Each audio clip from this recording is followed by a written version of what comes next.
Hello students, इस video में हम JK board class 12th summer zone Jammu division session 2026 के इंग्लिश के फाइनल पेपर की बी सीरीज़ को डिस्कस करेंगे। तो चलिए स्टार्ट करते हैं। देखिए, फर्स्ट क्वेश्चन जो पैसेज का था, इस पैसेज से आपको 5 मार्क्स के नोट्स बनाने थे, 4 मार्क्स की एक समरी लिखनी थी और साथ ही एक 1 मार्क का सूटेबल टाइटल इस पैसेज का लिखना था। ठीक है, तो पैसेज जो है ये पैसेज लीडरशिप के रिलेटेड थी। होपफुली आपने कोई ना कोई टाइटल इसमें ज़रूर लिखा होगा। ठीक है, आप कमेंट करके बताएं कि आपने कौन सा टाइटल इस पैसेज का लिखा है। ठीक है, तो अगर मैं इस पैसेज का टाइटल दूं तो मेरे अकॉर्डिंग जो पैसेज का टाइटल होना चाहिए, the qualities of an effective leader. ठीक है, the qualities of an effective leader. ठीक है, मेरे अकॉर्डिंग ये इसका टाइटल होना चाहिए, या द एसेंस ऑफ लीडरशिप, ये भी इसका टाइटल हो सकता है। बाकी जो नोट्स बनाने होते हैं वो मेन नोट्स बनाने होते हैं, ये आपने होपफुली इसमें लिखे होंगे। उसके बाद जो सेकंड पैसेज है, ठीक है, तो सेकंड पैसेज भी बहुत आसान होती है। इस पैसेज के आखिर पर जो क्वेश्चंस होते हैं उनके आंसर इसी पैसेज से रीड करके निकालने होते हैं। कुछ एक दो क्वेश्चंस के आंसर आपको खुद से बनाने होते हैं, लेकिन ज़्यादा मुश्किल ये नहीं होती है। ठीक है, तो देखिए, अगर हम इस पैसेज की बात करें तो इस पैसेज के आखिर पर जो क्वेश्चंस हैं उनमें फर्स्ट पार्ट आप यहाँ पर देख लें, to whom would the writer's experience sound unusual. तो इसमें आपने लिखना था those who come from urban areas of the developed world. ठीक है, इसमें आपने ऐसे लिखना था। उसके बाद है the medical practitioner who relieved the author of his abdominal pain was a option C, that is traditional medical professionals. उसके बाद है what type of medical practitioners are found in Africa। तो इसका आंसर ऑल ऑफ दीज होना था। अगर आपने passage को अच्छे से रीड किया होगा तो इनके आंसर आप आसानी के साथ लिख सकते थे।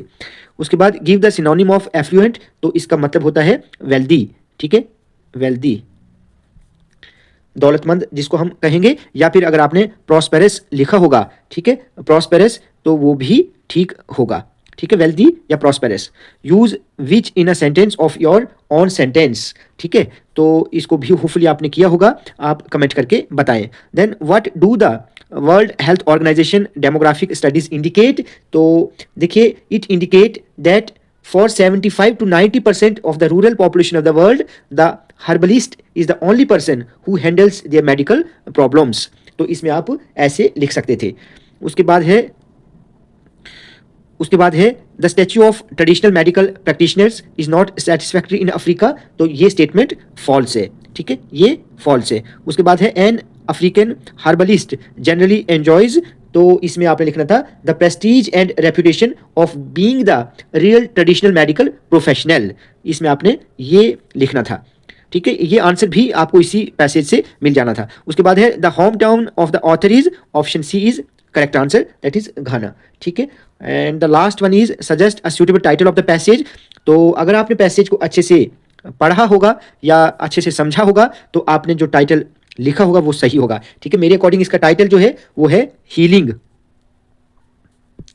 Healing powers of medical plants. ठीक है, ये इसका टाइटल मेरे अकॉर्डिंग होता, या आपने जो टाइटल दिया हो आप प्लीज कमेंट करके बताएं। उसके बाद सेक्शन बी राइटिंग स्किल्स का था। तो राइटिंग स्किल में बहुत आसान है, ये जो एडवर्टीजमेंट या आपको इनविटेशन वगैरह जो यहाँ पर पूछा गया ये बहुत आसान था। उसके साथ साथ जो आपको रिज्यूम बनाना था ये भी बहुत आसान ही था।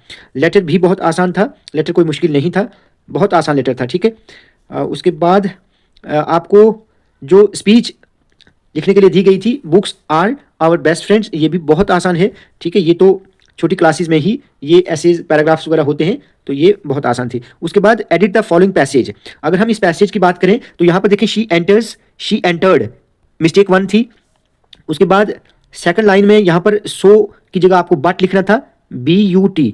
ठीक है, उसके बाद फोर्थ लाइन में यहाँ पर इन की जगह आपको ऑन लिखना था। उसके बाद यहाँ पर वन सेल्फ की जगह आपको हिमसेल्फ लिखना था, हिमसेल्फ। ठीक है, उसके बाद नीचे आपको यहाँ पर he jumped up abruptly and seemed quite, simply यहाँ पर क्वाइट आना था, यहाँ पर टू जो है इसको कट करना था, सीम्ड क्वाइट फ्राइटेंड। उसके बाद इन्वर्टेड कॉमास लगाने थे विलियमसन तक, उसके बाद कॉमा लगाकर इसको आपने ऐसे लिखना था। क्लियर? तो उसके बाद सेक्शन सी ये लिटरेचर का था। यहाँ पर ये जो एक्सट्रैक्ट पूछा गया है क्वेश्चन नंबर 8 में, ये एक्सट्रैक्ट लिया गया था पोएम कीपिंग क्वाइट से, ठीक है, जिसको लिखा है पाब्लो नेरुदा ने, ठीक है।